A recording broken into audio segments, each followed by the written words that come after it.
Yeah. Sam, is it Neptune and Saturn that's 0 degrees of Aries this week? Coming, not quite this week, it's coming very soon. It's coming in early February. Okay, but it is Neptune. Neptune and Saturn. Yeah, 0 degrees. I mean, to be honest, Yeah, that's okay. probably the best spot since that's what she chose. Yeah. Oh, totally. Okay. So I have the second So you have best the spot. second best I spot. stand corrected. She nailed it. Yeah. She got the best one. She's so cute. Yeah, Kaya's come to a workshop and sat on this floor before, but it was when we first moved in the middle of October. Yeah. And feels like a lifetime ago, but it was, what, two and a half months ago? Yeah, it was only 2.5 months. When Mackenzie hosted the incredible, what was it, the Psychedelic Nature of Birth workshop? Oh, cool. Yeah. And we had pregnant women in the workshop as well. So it was so Powerful. Yeah, it was really Wow. powerful. It was so good. Yeah. Well, guys, welcome. I would not be surprised if, several more cars full of people joined us, but regardless, it's so awesome to have you here, and I'm recording this so they can enjoy it at a later date. And I have, friends near and far who will tune into this at some point. Welcome. This is my 4th year running giving an astrological forecast workshop in person. Typically, this time of year, we're at our southern home in Chiripo in Costa Rica. I've been hosting it there.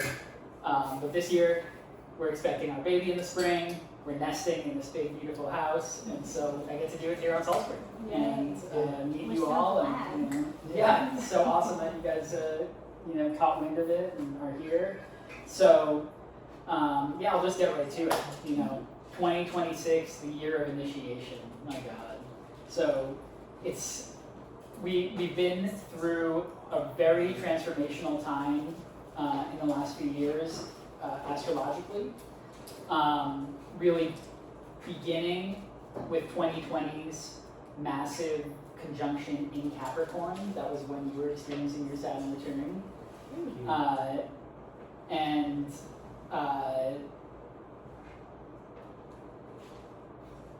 There was, at that time, like a massive, pretty maleficent, as we say, conjunction of Jupiter, Saturn, Pluto, the South Node, Mars, Lilith. There was a whole lineup in Capricorn in January 2020 that astrologers for years, even decades prior, were like, something big's going to happen that year.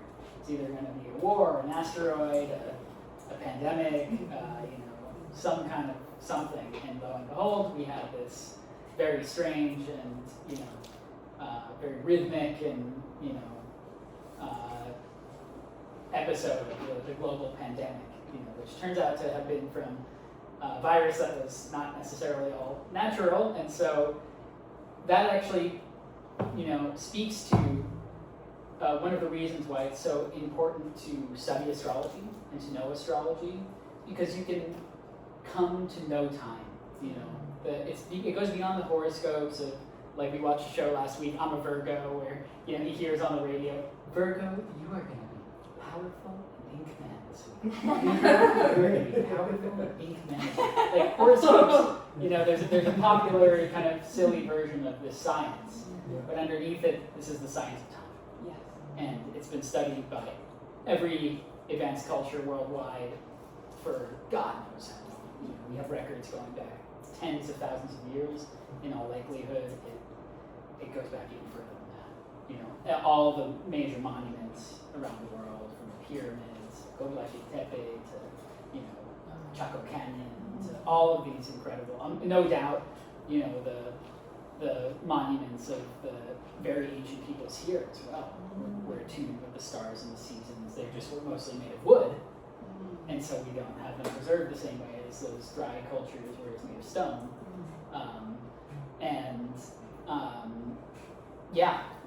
So we're stepping into a lineage this evening that is as old as time. And one other opening note about astrology as a whole, people say, oh, I don't believe in astrology. It's like, this is not a belief system.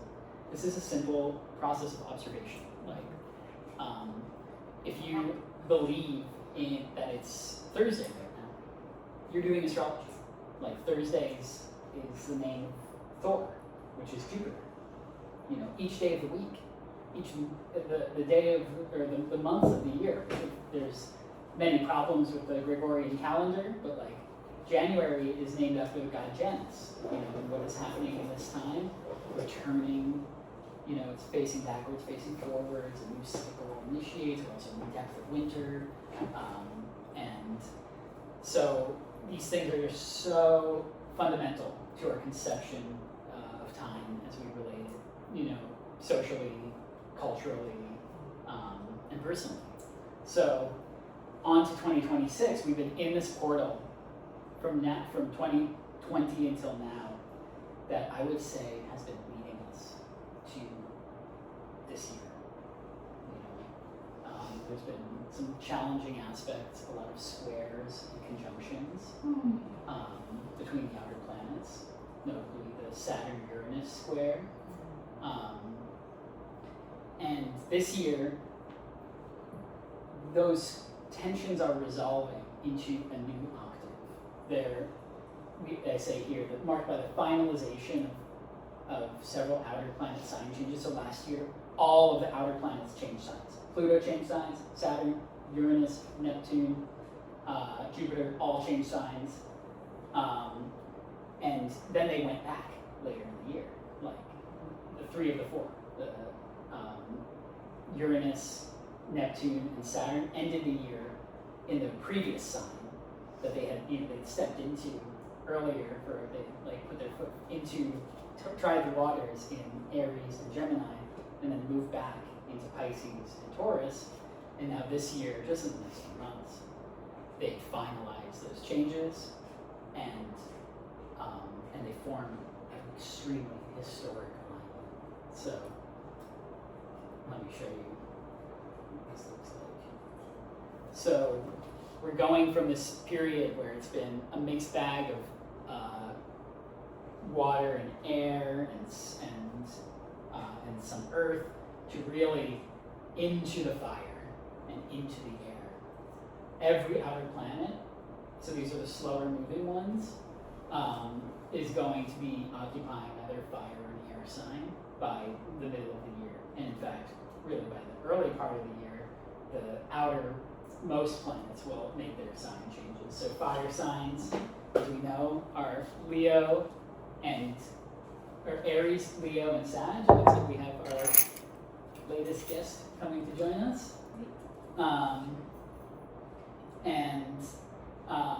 They are the qualities of fire, you know, initiative, confidence.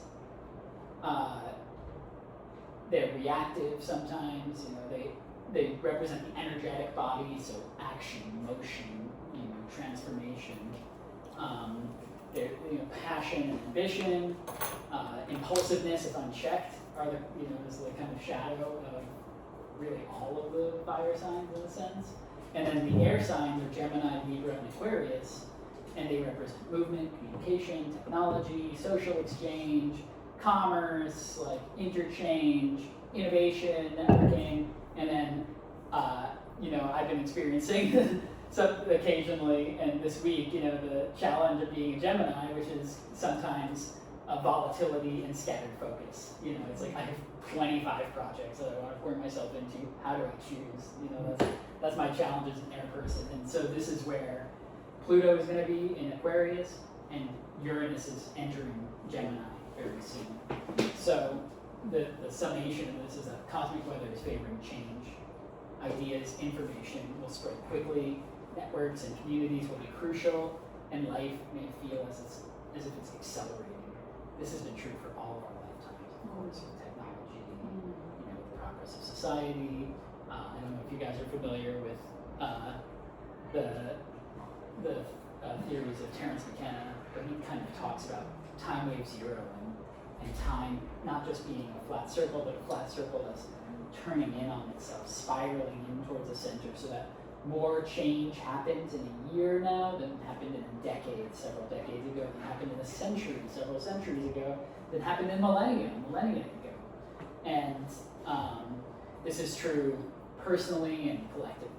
And so how do we find our rudder in these stormy seas? And that's kind of the theme. Welcome, guys. Hello, hello. Thank you for Welcome welcoming to our Mano. Yeah. You guys know each other, yeah?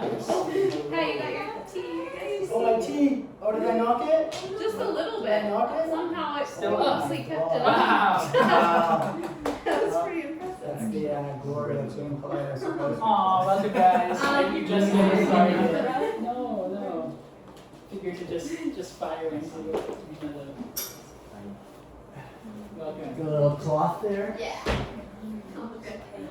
Where should we sit? Make yourselves comfortable. Blossom has claimed one of the chairs, but you're welcome to try and shift her. Yeah.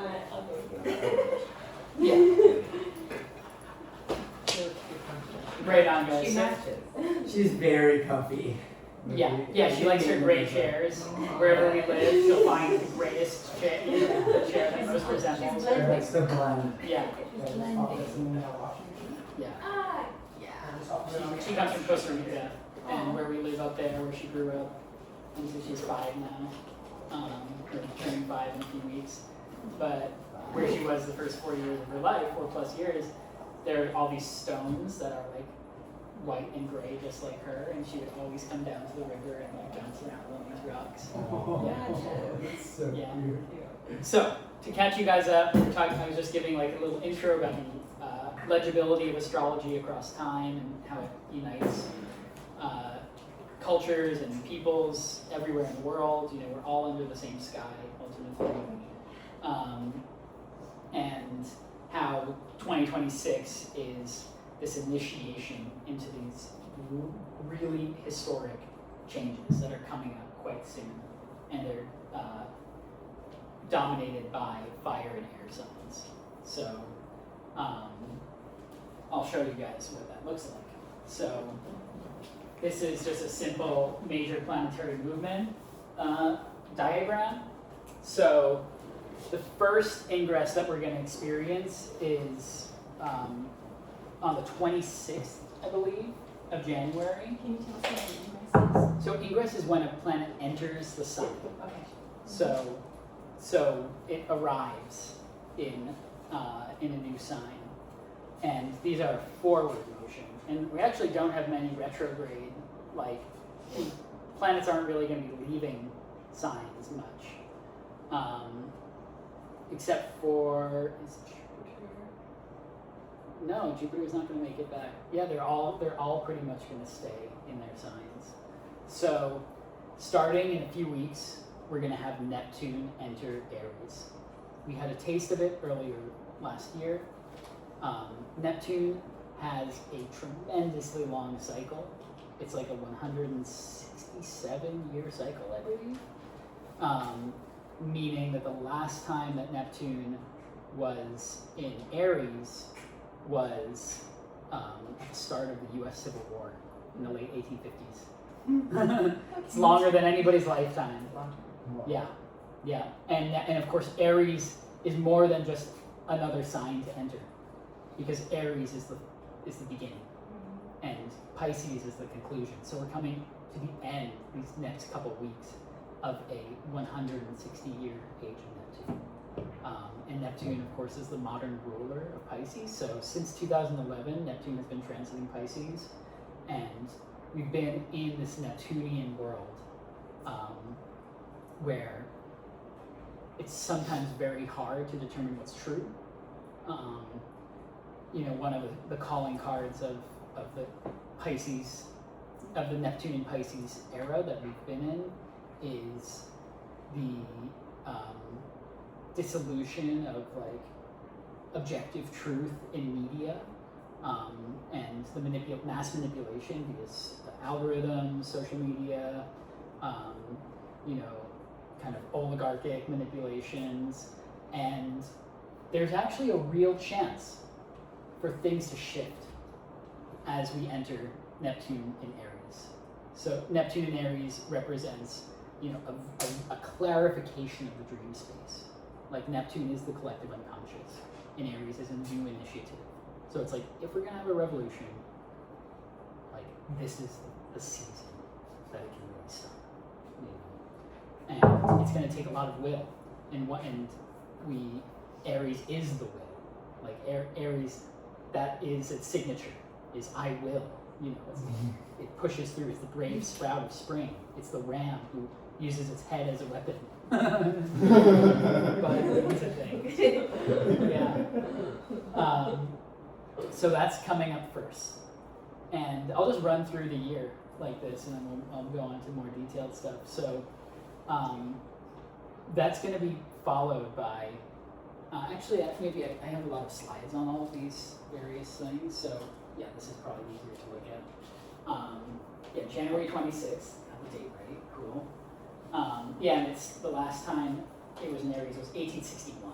There we go. And that's literally, yeah, when the American Civil War started. But, you know, that was tough. But what happened? Slavery was abolished. Like, you know, there had been an order of the world for the previous 170 years. That was kind of like, what, from 1680 to 1860? That's like pretty much, that's the breadth of, you know, that was when transatlantic slave trade and all this crazy, like, you know, labor colonization was like at its peak, you know, globally, and especially in the Atlantic. And so something changed, you know, and it took a war, and you have to fight for what's right, but it changed. And then a few weeks after that, Saturn is going to re-enter Aries on the 13th/14th of February, depending on where you are on Earth. And Saturn in Aries, we also had a taste of that last year, but it's a collective new cycle of hard work, initiation of fresh structures and new pathways. Saturn is where the rubber meets the road. I call Saturn the heavy, you know, giving a presentation just on Saturn called the weight of Saturn. And so it's like, we've been in this redefining of the collective dream space and, like, you know, the Saturn belief systems redefined. It's like when Saturn comes to Aries from now, so next month until 2028, it's about really like, how are we going to materially, physically, energetically change our life, change what we do day to day to meet the challenge of living our life to the fullest. You know, it's not really like, oh, to get rich or to, you know, like I say, change, but it's really, it's just like to do the thing. You know, to have courage, to be you. You know, Aries is so authentic. Like Aries, there's no games with it. It can be abrasive because it's like so direct, you know. But Aries is who they are, you know. And so we're entering a phase of that collectively, and very notably, we're going to have. I don't have it on the chart, but these two on the 20th of February. Are going to have a conjunction. Meaning they come together. They're going to be exactly at the same point in the sky. If you took a telescope to the sky, you would be able to see them like right next to each other. At 0 degrees of Aries. That hasn't happened, apparently. I was seeing an astrologer point this out. I don't know if I got into the presentation. That hasn't happened in 9,000 years. Wow. This is because the 0 degree Aries, that's the beginning of the cycle. So we've had different Neptune and Aries, or Neptune and Saturn conjunctions. Notably, there was one in 1968 during the Summer of Love and the Cultural Revolution in China. There was one in 1953. There was one in 1917. These are just Saturn and Neptune in general. You know, it's quite rare on its own. It happens a few times a century. But to have it at the 0 point of the zodiac happened 9,000 years ago. What astrologers are pointing to as the comparable revolutionary, evolutionary trajectory is they were like, that was like when agriculture started. Just that little. Yeah, no big deal. You know, just that is what we have to compare to what's coming for us this year. Yeah. So I'll come back to this, but the next outer planet transitions that we're focusing on this year is Uranus is entering Gemini on April 26th. So We had a little taste of Uranus and Gemini around June and July, like late May to middle of the summer last year. But this is Uranus and Gemini entering for good, and going to be there for years to come. Uranus has been in Taurus since 2019, so it's an approximately 6 or 7 year cycle for each sign. So Uranus hasn't been in Gemini for over 80 years, like 88 years. Yeah, and the last transit was in 1942 to 1949, encompassing World War II. So historically, Uranus and Gemini coincides with periods of conflict, rapid technological change. We had the atom bomb, computers, and modern electronics had their beginning. They fought the most technologically advanced war to date. And so we're looking for these breakthroughs in communication technology, AI, education, travel, commerce, transportation as well. And yeah, we're already in this crazy moment, this, the societal, not just debates, but this kind of crisis of information versus misinformation, truth versus misinformation, and it's reaching a crescendo. It will reach a crescendo, with Uranus and Gemini. And an interesting point too that I came across while researching this presentation is that, Uranus and Gemini has a signature of war, but it's not where the war started. The war started in the 30s when Uranus was in Taurus. And likewise, we're kind of like in this, Cold War, hot war period with Uranus and Taurus. Uranus and Gemini is where the war ended. They figured it out, it took a lot, and hopefully it never gets to that point where, the war is so hot, and there's atom bomb, all this kind of crazy stuff, but it's like, the Uranus and Gemini is the sign of a breakthrough, and a transformation that, yes, maybe there needs to be a breakdown, but it leads to this breakthrough. And so yeah, it's a very interesting signature. I, for one, as a Gemini, am looking forward to this transit because, Uranus is the revolutionary. Uranus is the one who does things differently. I don't know if you guys know this, but all the planets in the solar system, they have an east-west, their poles are at the north and south, and they spin this way, more or less like Earth does. Uranus's poles are on its sides. It's east and west, and so it spins like this as it's going around the sun. It's so different, and it represents. It's honestly arguably misnamed astronomically because Uranus. Yes, it's the next planet out after Saturn, so it's named after Kronos' father, Uranus, the last of the Titans.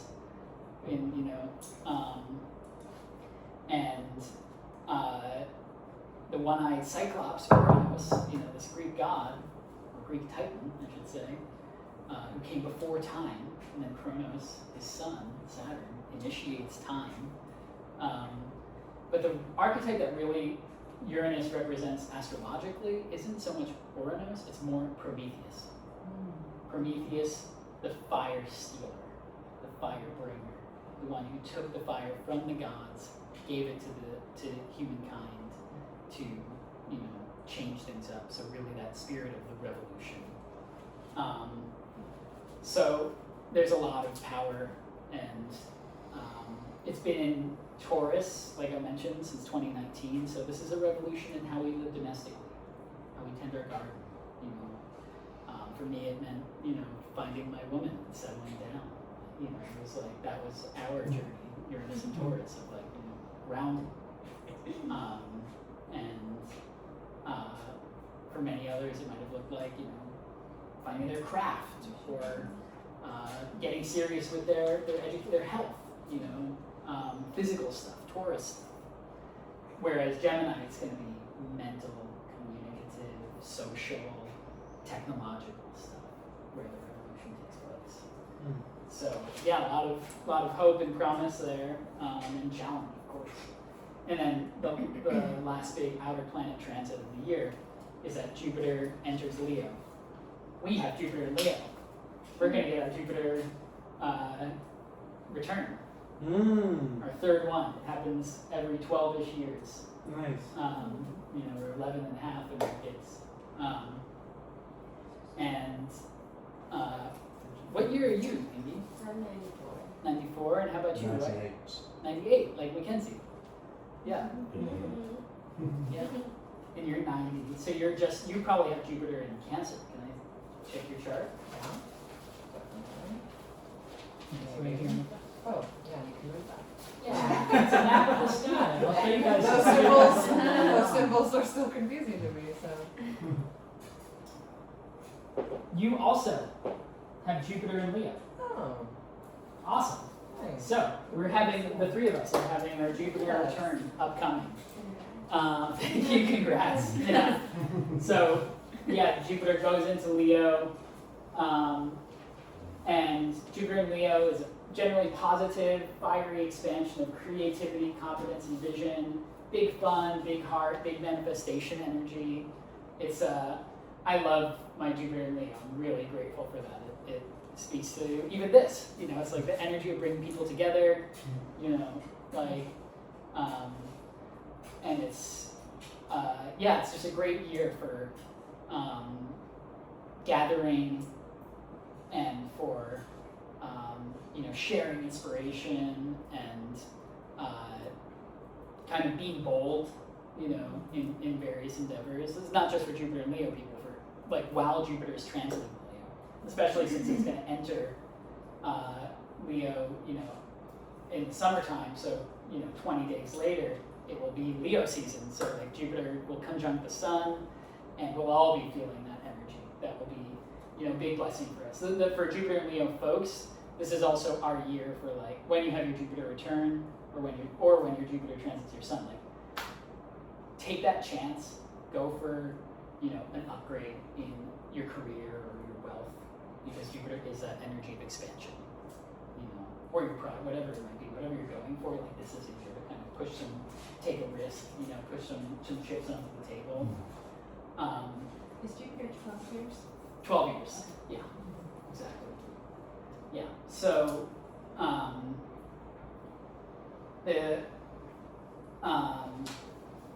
when Jupiter enters, like in July and August, it's going to create this really unique alignment. Let me see if I have it here. Yeah, here we go. So, Jupiter on, I'm not exactly sure. I thought it was July 26th, but it might be a little bit later. There's going to be this like historic alignment. So we already get when Saturn, or when Uranus enters Gemini and catches up to Saturn and Neptune in Aries, we're going to get this really unique formation. I wish I actually had like something to mark it down, Dave. Do we have a pen that I could show people? I want to visualize something for people. Paper? Yes, perfect. Thank you. Mm-hmm. Okay, so I'm just going to real quick draw the chart. So this is the 0-degree Aries, Saturn and Neptune. Saturn and Neptune. So that's Aries. And then over here is Pluto.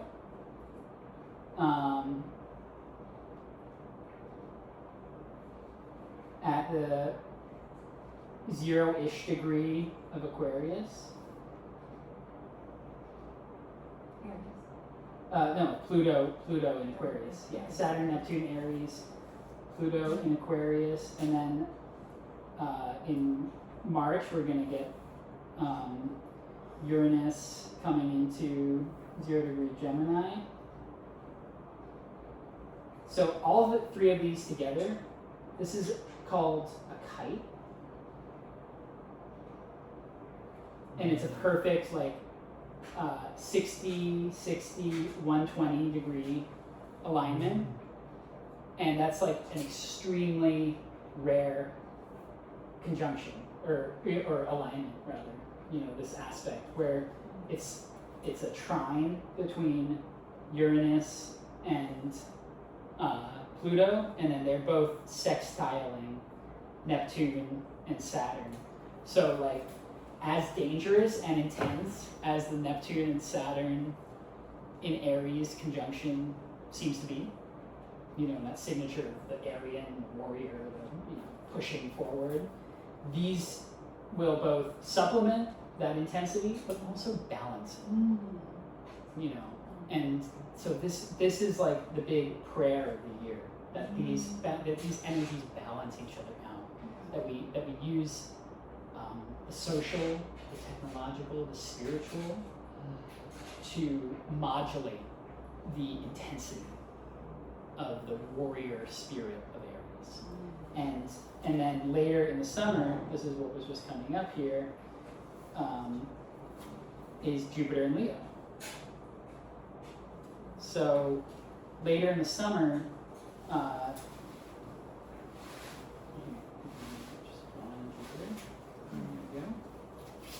and it's funny because it's at Jupiter, it looks like a 4, and then it's going to be at 4 degrees. And so this adds to that. They'll all be at 4 degrees. And this is like a perfect 90, it's like a perfect triangle here between Uranus, Jupiter, and Pluto, like a an equilateral triangle, or I guess a right triangle, where it's 90 degrees and then 45 and 45, and this will also make a really nice angle to like a 120 degree angle to Neptune and Saturn in Aries. And so this is, I'm getting it like arcane here, but this is all the geometry, but I'm done now. But one thing that is worth noting is that this geometry is the fundamental part of astrology, because this is what's literally happening in the sky. This, you can see it with the naked eye. This is irrespective of systems. So sidereal, zodiacal, geocentric, Mayan, like it doesn't matter what system, they're all going to be seeing this and talking about this. This is the fundamental aspect of the year. This is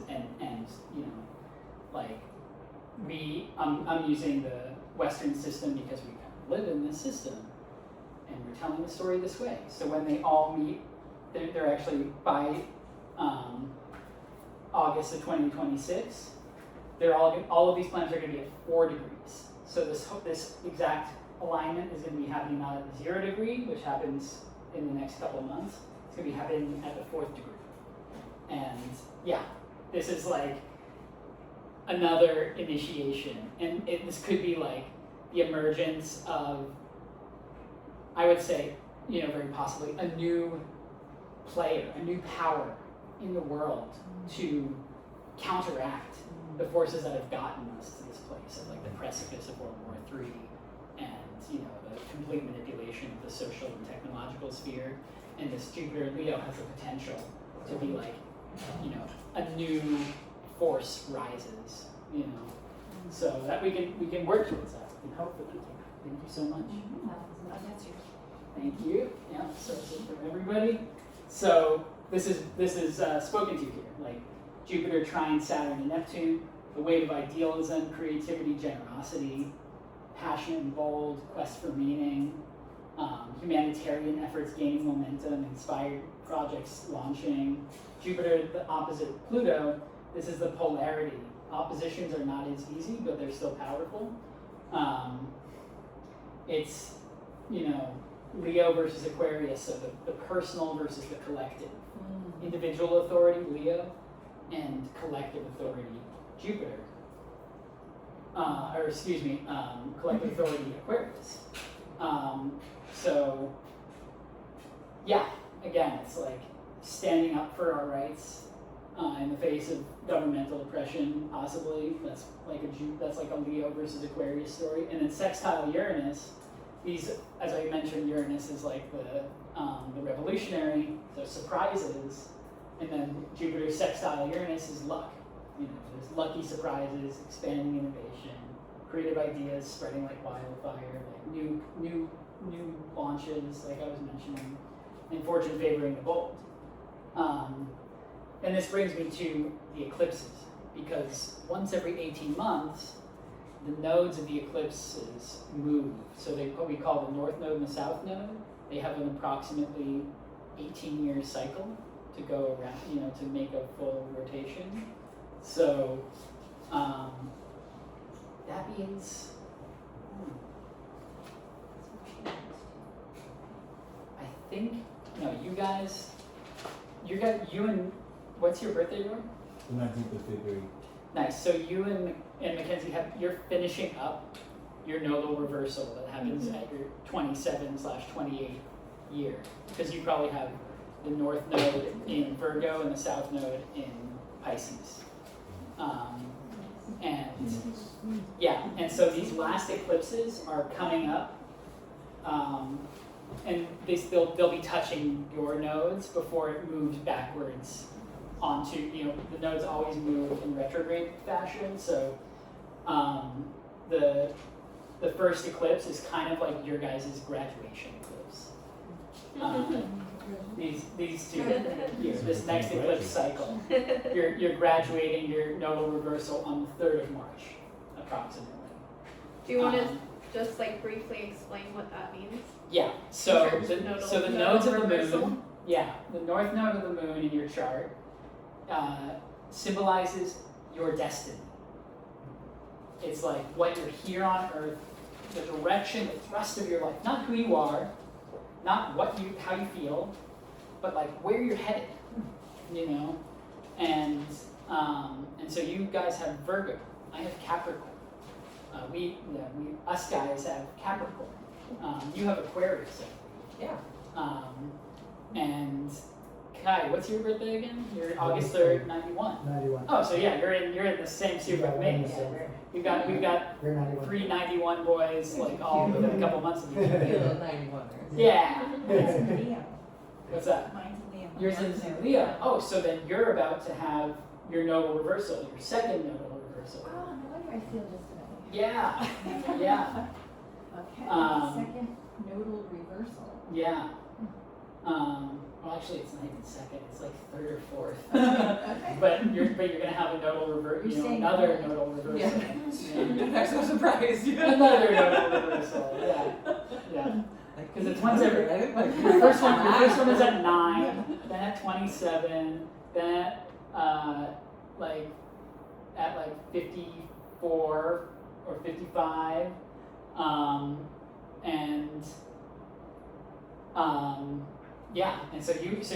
so the north node is moving to Aquarius, the south node is moving to Leo.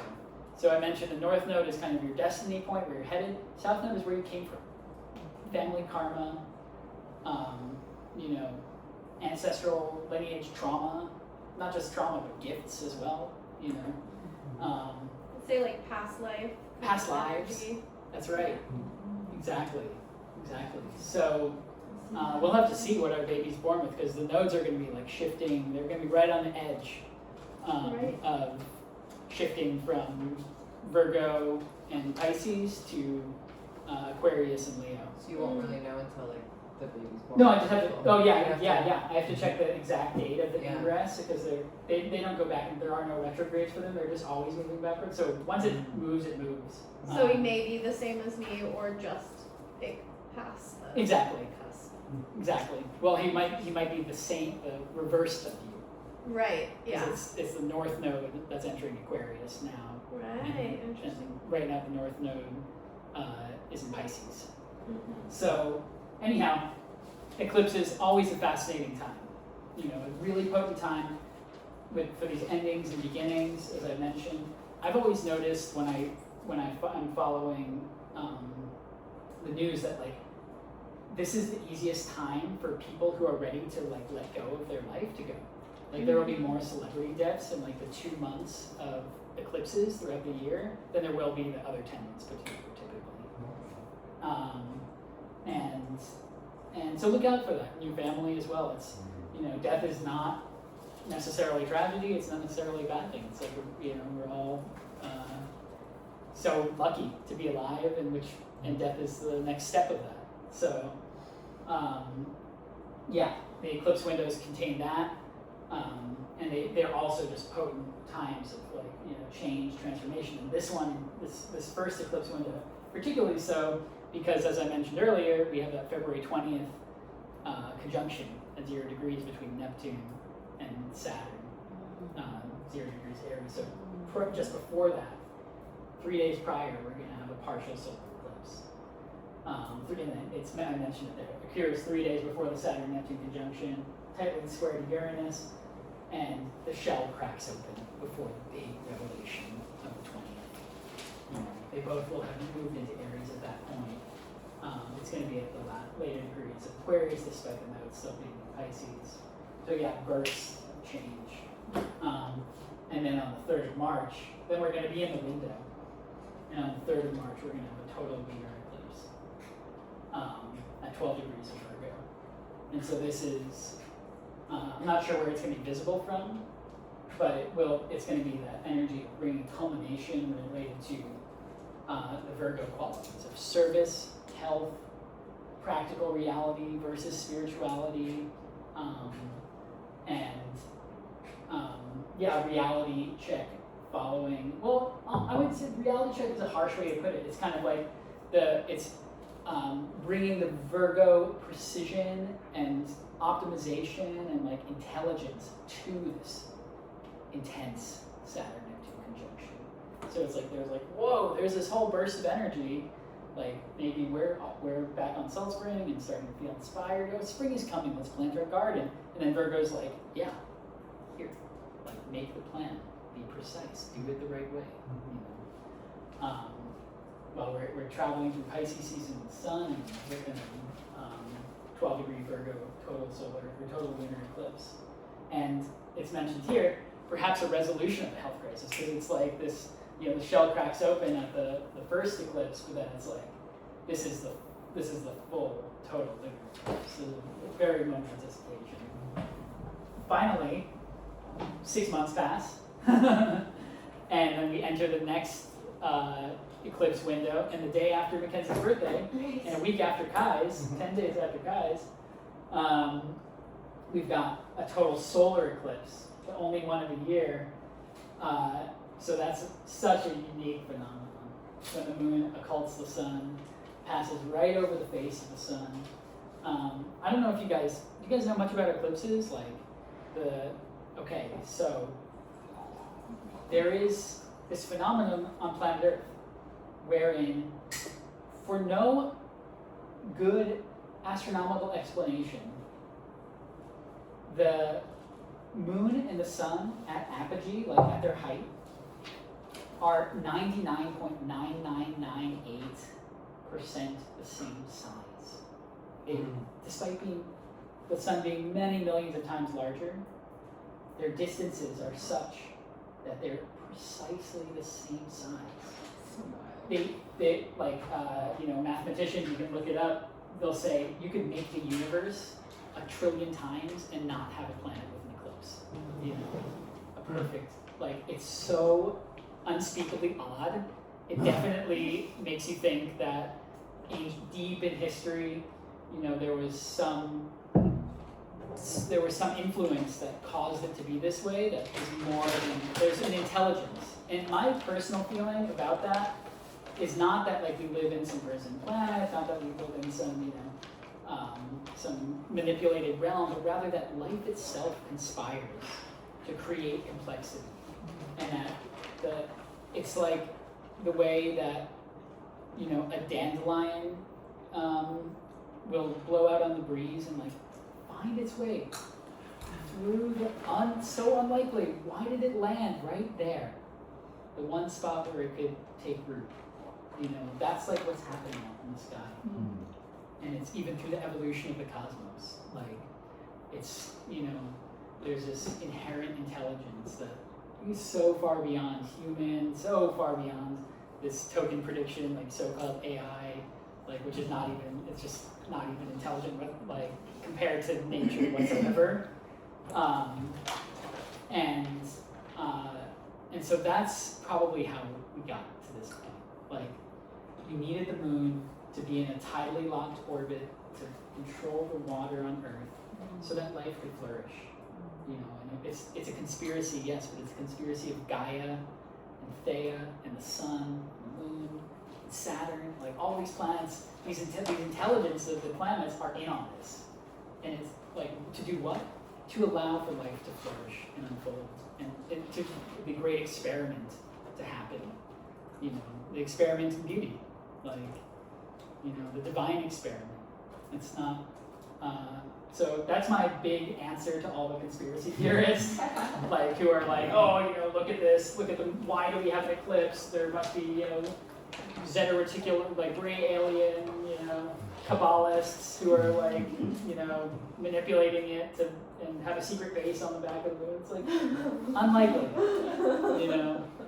What it's really about is, yeah, just like creating the very unique conditions for life to flourish. Another beautiful thing that I came across last week, you know, we're admiring the ring that Kai bought for Cass, that Kai made for Cass. Oh, you made that? Well, he had it made. He designed it. You designed Yeah. it? Yeah. Wow. That's like a Travis Kelce move right there. Swifty here. Not in this house, no. So, you know, something that very fascinating is that when you zoom out, like gold, silver, palladium, platinum, like all these precious gems, these are elements on the periodic table. They exist in like hyperabundance in the universe. When we put our telescopes out there, like you can see the signatures because they're a particular, you know, resonant frequency that can be like mapped.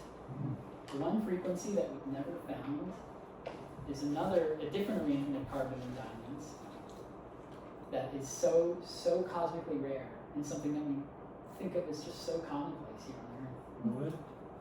Wood. Yeah. Did you see that? Yeah. That was just circulating a couple weeks ago. It's like, we look everywhere for what could be wood, and it's nowhere to be found. Wow. You know, it's like it's so cosmically rare. You know, and so yeah. Never found wood anywhere in the world, in the universe. In the cosmos, yeah, not yet. Just like popping on fire. Mhm. See ya. Yeah. It's just gonna be crazy. Yeah. Well, I'm making one invocation for this new year. This will be the year that I plant more trees than ever before. Thank you. Yes, I promise. I want to plant a few trees here. I want to plant a tree when our baby is born. That'll be his tree. Yeah. You know, maybe just not. But it's It's so nice. they're all special. Yeah. Right? Seniors are special. Yeah. Special. Yeah, we're lucky that we live in such a wooded area, and that previous generations of salt springers have made this one of the only zones where there's no logging. You know, Salt Spring's not a tree plantation, unlike most of British Columbia. It was, and they logged it once, but it's not going to happen again. You know? So yeah, those are the eclipses. Look out for them. Late February to March. That's just going to be a crazy time, y'all. Like batten down that, like, let's just make sure we're all getting together. Hold your friends tight. Let's do our men's work. Like, you know, When? Sorry, the end of March? end of February, start of March. Yeah, because that's just when, you know, there's We this. should probably fly back before the eclipse. Yeah, or not come back. Just not come back. Be in Mexico. Yeah. So yeah, I have another version of this here. Yeah, the solar eclipse, lunar eclipse. The previous ones weren't accurate. This just has a cool visual. Yeah, right. All in Spanish. So I've talked about the trines, but this is I'll just go further into the Great Reset here. You know. So exact on February 20th, at 0 degrees, 0 minutes of Aries. How is that even possible? So it's like Saturn and Neptune align only once every 36 years. But this is like there it is. The last time they aligned at 0 degrees of Aries is approximately 7,000 BC, so 9,000 some odd years ago. The birth of agriculture. Yeah, and so the last time we had a Saturn Neptune conjunction just in general, it was in Capricorn, was the end of the Cold War, the collapse of the Berlin Wall, the destruction of the socialist world order, which has led to this cascading kind of fascistic capitalism kind of on the rise throughout our lifetimes. And then in the previous to that was in 1952 and 53 the Korean War. I also added rock and roll. That was like when that first hit the airwaves.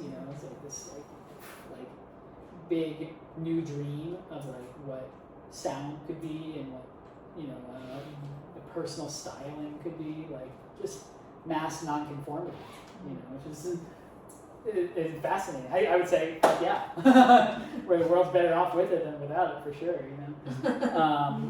And then previous to that, the Russian Revolution, and I mentioned this Neptune beginning again in Aries in the Civil War. So Saturn brings focus and discipline to Neptunian visions, potentially enabling concrete action and collective dreams, like tackling climate change with real plans. And it can also dissolve long-standing institutions or illusions that can no longer hold. So,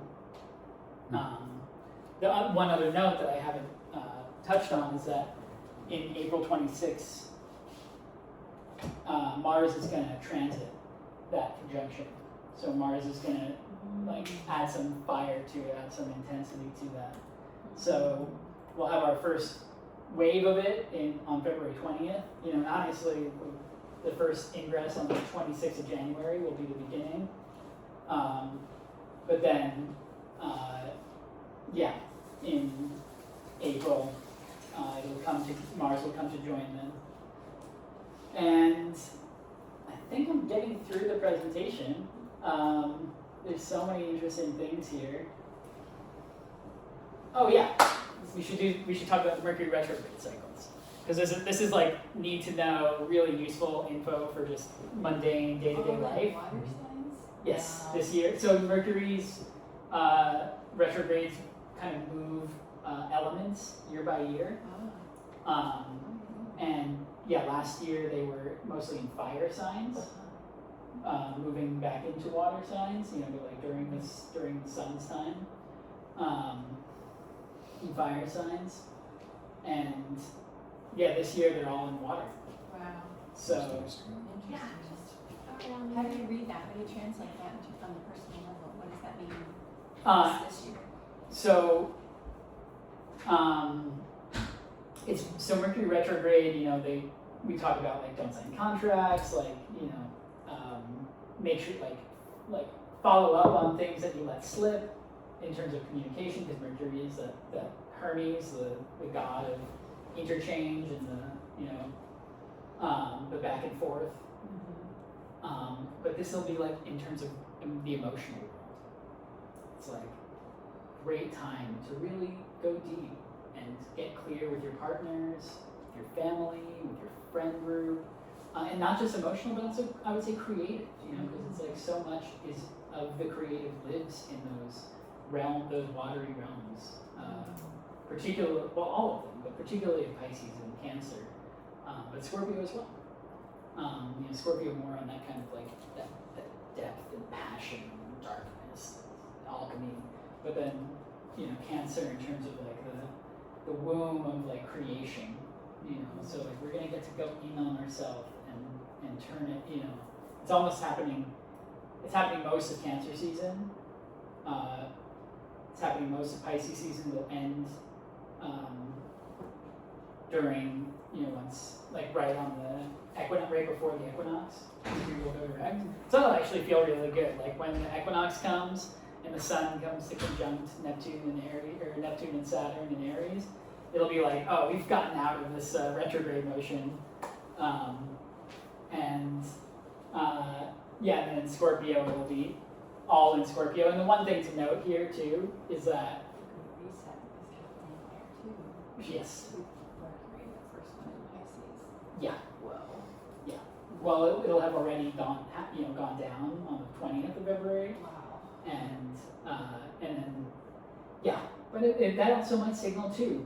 Like imagine that the energy is so intense on the 20th, and like this crazy news. I would say my big goal this year is to read less about the world, and focus on the things that I really want in my life.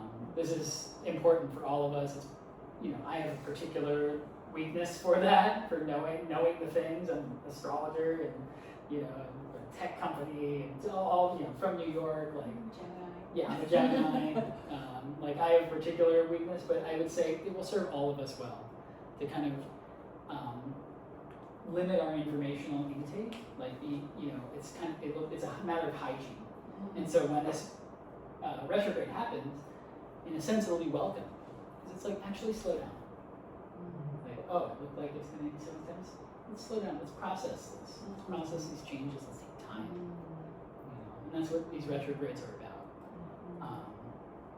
I say retrograde, it's all of the words. It's reflect, reintegrate, remember, recalibrate. Yeah, all of, that's what the retrogrades really help us with. And so once every 18 months or so, we get a Venus retrograde. But we didn't have one in 2025. We're going to have one this fall. Wasn't that in March? Venus retrograde happened? That's on my birthday. Maybe. I'm pretty sure. Of last year. I guess so. Okay, so then there was one in 2025. But either way, yeah, that would track. Yes, that is right, because then it's like 18 months later, it's October. Yeah, there was one in 2025. I'm thinking about the previous one in 2023. That's the one that really impacted me. There was one in Leo in 2023, and I was really feeling it. So yeah, Venus retrograde will go from Scorpio back to Libra, so back into her sign. And this is a time to reassess financial matters and matters of the heart. And again, silver lining of the Venus retrograde is that she's in Scorpio, that's a Mars ruled sign. She retrogrades back into Libra, that's her sign. So when she's done with the retrograde and the pain is over of reassessing how our relationships are and how our heart's doing, then once we turn around from that on the 14th of November, we're like, oh, this feels really nice. I did the work. If you did it. So that's another one. It's like, stand in your ground. Like, be honest with your loves, with your partners, with your heart. That's how to navigate Venus retrograde. So this is the final little bit that I have here. The core message is that this is a year of initiation. This is the bridge into a new era of fast-moving energies that are couched in alignment with one another. That we're so blessed with this, these arrows that I drew.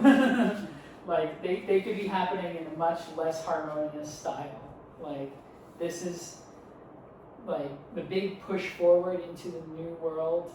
Like we're gonna meet it with togetherness, Aquarian community, individual sovereignty and a willingness to stand up for ourselves, what we believe in, move forward with our projects, like truly be bold and be ourselves, as with Jupiter and Leo, and then participate in the revolution, in how we interact, how we communicate, and what's possible with all this technology. Because it's like, I know in my heart that we have what it takes to make this world so good for our children and grandchildren.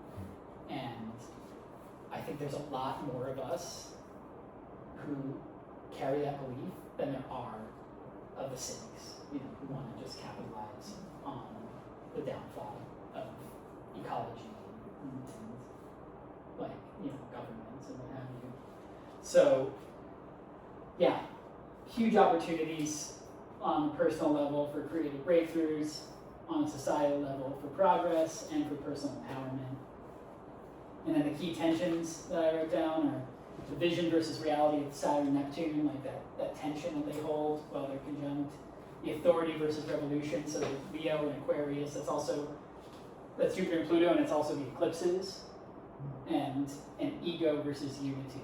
So embrace change, stay adaptable, network and collaborate. Like, let's get together more often. I'm happy, we could have an astrology salon anytime, and and take courage, take initiative with courage while finding moments to ground yourself with the fire and air excitement. So that's what I got. Thank you. Yeah. Will you stay Thank on you, that for Simon. like 2 more seconds? Of course, yeah. That was so good. Yeah. That was awesome, dude. Thank you. Yeah. Sam, what's Any questions? Yes. Yeah, Venus's orbit and Mars, like what are the years? How long does it take for the cycle? So the Venus synod, she is closer into the sun than the Earth is, so she's less than a year. Okay. The best way to track Venus, I'll actually start pulling out cool stuff. The word is called what? What did you say? SYNOD. That means a synodic cycle is how long it takes to make a loop from the perspective of the Earth. Gotcha. You know, Okay. the difference. So check this out, y'all. So the talking about like the cosmic plan, that goes beyond.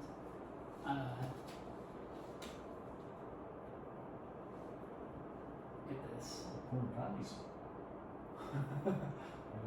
Yeah, 2020. Yeah, he's hip to it. So let's see if I can get a gif of this.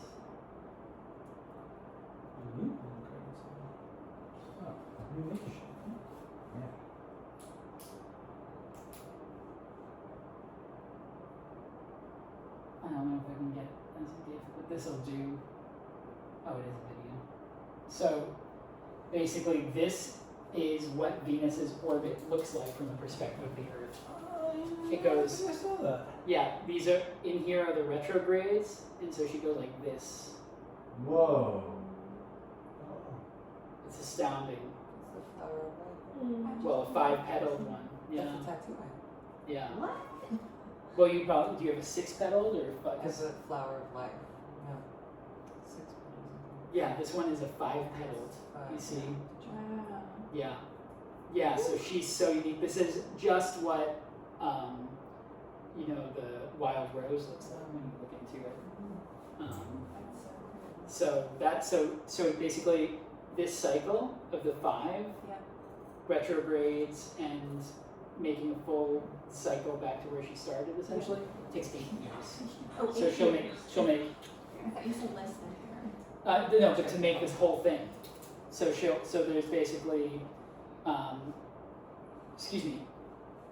yeah, 5 like big loops of 18 months in 8 years. Okay. Yeah.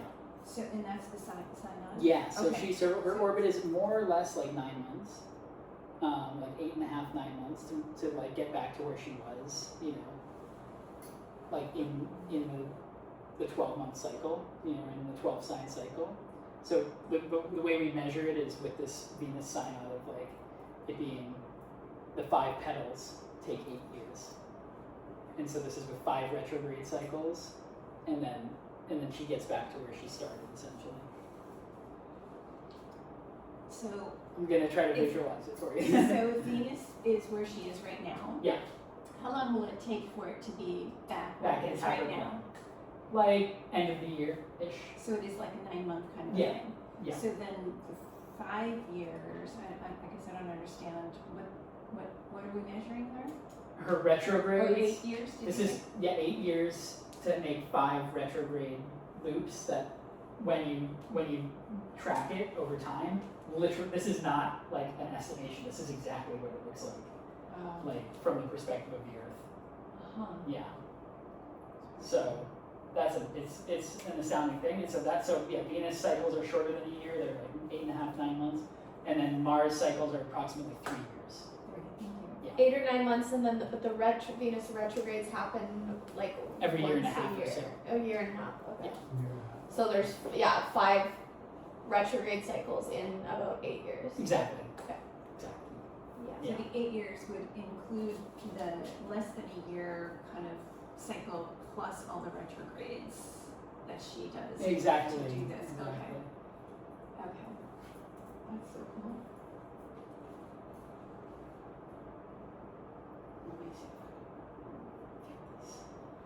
of all the Sailor Moon.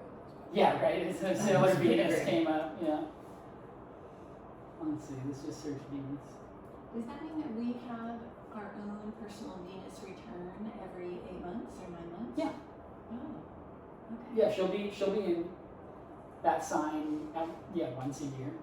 You know, where you were born, where she was when you were born. That's hard to find. Interesting. No, that'll be some good kisses. I know. There we go. Kissing. That's a good Venus. That's a good Venus kiss. All right. Any other questions? Chiron just went direct, right? Yeah. Oh, you know what? I actually have Chiron is the other planet that I didn't talk about. I skipped over that. So thank you for asking because I have them in here. There we go. Thank you. Yeah. So this is a huge deal. This is the other big sign shift. Chiron is the largest and most consequential asteroid in astrology.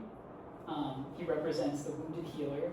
In Greek mythology, Chiron is the centaur, the immortal centaur, who teaches medicine to Asclepius, and just gives this huge gift to humankind.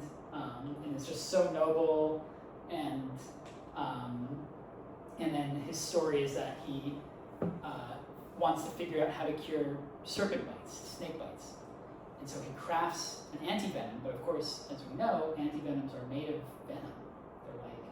They're like a vaccine essentially. They take the right amount of venom to make an antivenom, and he tests it on himself, and it should kill him because it would stop a heart, but he's immortal, so he can't die. So he's the wounded healer, and he makes the sacrifice of himself to heal others, and also it goes further in the mythology. He volunteers to take Prometheus' place. Prometheus has been chained to the side of Mount Olympus, getting his liver plucked out daily by the god, by Zeus as an eagle for the crime of giving fire to the mortals. And he's like, listen, dude, I'm already poisoned. I'll take your place. And then, so in the mythology, Prometheus was bound and is actually unbound. Yeah. And so Chiron has been transiting Aries for a long time, since 2017 or so. And Chiron has an elliptical orbit, so Chiron spends his longest amount of time in Pisces and Aries, and it's going to get shorter as he goes towards Libra. But now for the next, I think about 5 years, probably until like 2030, he's going to be in Taurus. And this is a huge change. I think it's a great thing because I feel like we don't need the wounded healer in Aries while like we're doing all this other Aries work, But we are going to have 6 months of overlap, so this first half of the year is going to be a doozy for sure. But in mid-September, he's going to make it to Taurus, and it's going to be a transition in collective healing themes from the wounded masculine, wounded Aryan, kind of immature masculine that we've been dealing with so poignantly. Huh? It was just me. Okay. To a story around the home, the hearth, motherhood, and Chiron's gift is turning the wound into wisdom. So it's it's just, I think it's poignant for us starting a family, under that. Because it's not like Chiron, I really want to caution people, it's not a bad thing. It's not like, oh, that's where my Chiron is, oh, it sucks, I don't like it. It's like, no, this is actually where there's so much power, potential, tenderness, by going in and being your own healer. It's heal thyself. Like where I have a wound, so for me it's in Cancer, where I'm mother, family, stability, and I feel like throughout my life, like some of my greatest strength has come from tending to that root and like becoming really close with my mom and my family, and making sure that we're all on the same page and the same team, and becoming a homemaker and having this stable root. And so this will go for wherever you guys have it. Kenzie, you have your Chiron in Scorpio, so Roy, you probably have it there as well. Yes. Yeah. Directly conjunct my Conjunct your moon. moon. Yeah. Very interesting. So Chiron and Scorpio, the story, and so we're gonna have it in Cancer, y'all. The three of us. You Actually, too, me probably. too. Yeah, because you're less than a year older than me, so you're 8 months older. That's why it's calling me a cougar and everything. That's a compliment. Fair. Yeah. Good hunter. We got a couple of them on Salt Spring. Yeah. I'm sure there's a lot of them. They swing over. Yeah. They swing over from the Toxic island. cougars. Yeah. Yeah. A menace to homesteads. So many ways. So anyhow, Will it be in Taurus? Sorry. I think for about 5 years this one. Okay. It was a long time in Aries, but I think it's less. Let's see. Would you happen to be able to send this? Absolutely. It's proprietary. But I want to write more notes. You ran out of paper, I huh? know. Such a nerd. I know. I love you. I just want an A. Just give me my A+. It'll be good. Oh, it's going to stay all the way until 2033. Wow. In Taurus? Yeah. Long time. Whoa. 2023? Wait, 2033. Hold on. I'm not going to trust AI. I'm going to check an actual astrology Good site. job. Sometimes it's right. Sometimes Sometimes it's very it's so wrong. wildly wrong. Yeah, it's very not good at astrology. I want to warn you guys. Don't trust AI for astrology because it'll literally just make up dates. It's really good at numbers. It just, you notice it. We're doing a 100-day challenge. We're like, how many days is 100 days for It's like, January pull in the 1st? plane. Venus is a summer is completely else. Yes. And they go, it was like September or something, and I'm just like, no, that's not it. It's like, oh, I stand corrected, and then it just kept giving random. It's wrong again. Yeah. I've been yeah. calling Oh, it wow, very guys. odd, and I was like, I rely on you. A little bit more almost like weekly to give me information. I probably shouldn't do this anymore. Yeah. anymore. Yeah. It's ridiculous. Yeah. So would you read this then as a collective invitation to heal our relationship with Mother Earth with Yes. Taurus? Absolutely. Beautifully put. Yeah. Okay. Yeah. And how long is it going to be again? So it's going to retrograde back into Aries later in the year, and then it's going to enter Taurus fully on April 14th of 2027, and then it's going to be in there for 6 years until it enters Gemini on July 19th of 2033. So it goes Taurus, Aries, and then back. Yeah. Yeah, these outer planets, because they spend almost half the year retrograde, that's what all the outer planets did last year.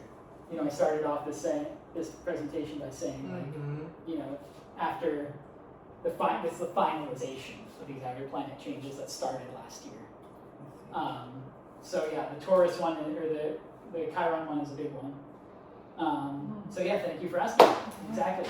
Yeah, an invitation into healing the wound of our relationship with Mother Earth. Yeah. And the relationship with money, with home, with food, you know, with the body, all the Taurian themes. Yeah. Any other questions? Where did you get that from?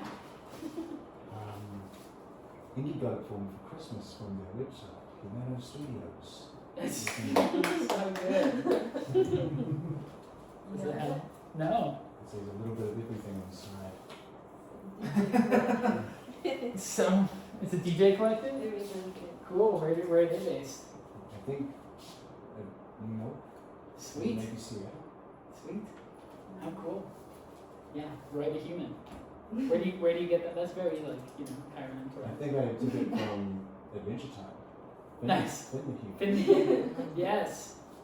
Awesome. Yeah. Yeah. Can you tell us a little bit about the kind of readings that you do? Sure. So, I'm going to be giving one tomorrow to our friend Katie.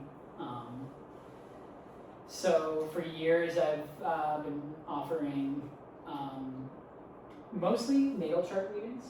I love to combine the zodiacal astrology that I just detailed, with sidereal and there's a plastic and Vedic as well, just to give people a full frame of reference. And yeah, so we go into the birth chart and then examine the transits. I'll often end up reading for people around their birthday or around a significant life event, and so I'll pull the transits of what's happening either at that time or what in their upcoming future, and say, oh, here's the things to look out for. Here, let's map your year to come. And I'll also I sometimes give full electional readings, so that's like specifically for planning things in life, in accordance with the stars. We call that electional astrology. So whether it's an engagement or a business or a trip or and then the other main, there's two other main forms. The other main form is synastry. So for families or couples, where we put we layer people's charts on top of each other and see where everything lines up, and Mackenzie and I have really learned a lot from our synastry, I would say. And it's so cool too to do family charts. Like I've done it a number of times for when my friends have had babies, and do mom, dad, and baby, all, and then create this big composite chart, and we see all the interrelationships. Yeah, so beautiful. There's always just so much information there.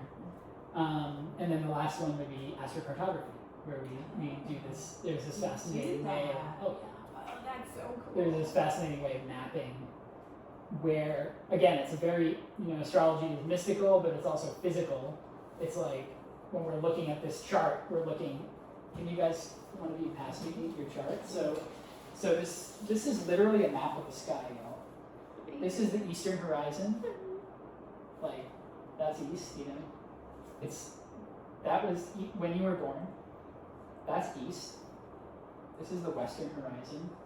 Everything under here was under the horizon. And then this is where, and then above the horizon, this is where everything was. So you had all these planets, your Capricorn stuff, this was rising on the eastern horizon. And you were born, early in the afternoon. So it's it really helps to know that, to understand that this is not some mystical, gobbledygook made up language. This is literally just a very straightforward map of the sky when you were born. So the node then? The node of the moon is the point in the moon's orbit where it intersects with the sun's orbit. So it's not a physical body. It's the intersection point when there will be an eclipse. When both the sun and moon arrive there. And in your chart, the north node is your destiny, and your south node represents where you've come from. Yes, exactly. Are they always opposite each other? Yes. That makes sense. Yeah. And there was a new moon and a full Yes, moon. they are always opposite each other. Yeah, Yeah. once you North say and it, south, once yeah. you say it. They are upside Yeah. down. No, but it is a very legitimate question, and it's also why it happens that way. A lunar eclipse is when the sun and the moon line up on a new moon, a dark moon, but then a solar eclipse they'll be touching both sides. There'll be one will be on the south node or north node, and the other will be on the north node or south node. It'll be on a full moon, the solar eclipse, because that's the only way that they can get in each other's way visually. So it's astounding. Mackenzie and I went to Texas in April of 2024 and witnessed the total solar eclipse that happened there outside Boston. It's life changing. Crazy. It's great. It's wild, and I can't believe there's going to be a total solar eclipse in March. Right. Yeah. You have to go to Texas for that one too? No. Well, I'll pull up the The viewing zone? yeah. Let's Yeah, see. where is Let's it? see. Total solar. And I think So you were why- going to say something about the astro chart. Oh. Yeah. So the astrocartography. Yes. Yeah. So astrocartography is similar to the zodiacal charts. These are maps of where the planets were at their apogee and perigee, so like at the top, in the middle of the sky, below the horizon, in the middle, at the eastern horizon, at the western horizon, on the day you were born. Like, how does that translate to like good places for you to live? so you'll find the lines where the sun crosses, Venus crosses, Jupiter crosses. Those will be more eastful. Mercury, great place to do business, to learn, to study. Mars, great place to get, to train or to, have a passionate partnership. Saturn may be more difficult. Pluto may be more difficult. And so, yeah, there will be places where you avoid. And so each planet will have 4 lines on the chart. One of the east, it's rising, one of its setting, one of its apogee, its height in the middle of the sky, and one of its perigee. And so it's just a literal physical map of like where that was happening on Earth that day you were born. Wow, Yeah. that is so cool. Yeah, so astrocartography is fascinating. I would recommend it. Hopefully we all have some cool lines here in the Gulf here in St. Lucia. But yeah, I have some lines here. So total solar eclipse. So why is this one, I mean, like, I keep hearing people talking about the 2027 total solar eclipse and the visibility being, like, peaking in Egypt, but why has this one not been so emphasized versus the 2027? Probably because of where it's visible. 2026 Iceland. Yeah, so on because it's in the Arctic. Yeah. That's what it looks like. but then we have friends going to Iceland before. Yeah. Yeah, there's a little festival happening up there. Really? Yeah. Wow, that would be incredible. The only time it gets dark for like a couple months. Yeah. Right. Yeah. The only time. It'd be Wow. bright for forever, Whoa. and then the sun would wake up. That'd be really cool. Yeah. Wow. So August would be full sun. Wow. That's amazing. Day after your birthday, baby. Baby's first eclipse. Yeah, maybe we'll go.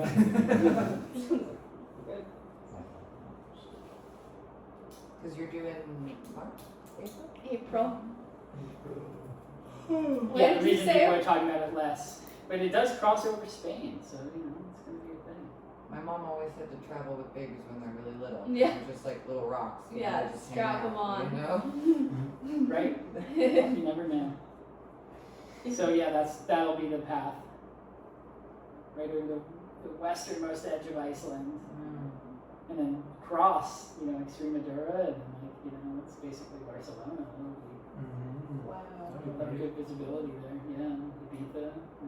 Cool. Anyhow, eclipses. Yeah. Yeah. And then I think there's gonna be another one. So fun. Beautiful. Yeah, guys. Thank you so much for this. This is really My wonderful. freaking pleasure. So cool to have you all here. Were you guys the ones making those lunar maps? No, this is our friend Ivy, who I got a massage from earlier today, one of my really good friends. I saw those on the exchange. Yeah, she's working on creating a new calendar. So I mentioned it before you guys walked in about how crazy nonsense the Gregorian calendar is, and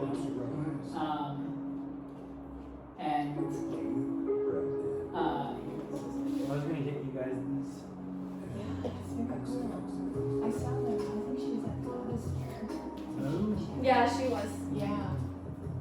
yeah, It's beautiful. yeah. So this is for this year, and it maps the lunar cycle. So this is also worth talking about. So we have the full moon on the 3rd of January.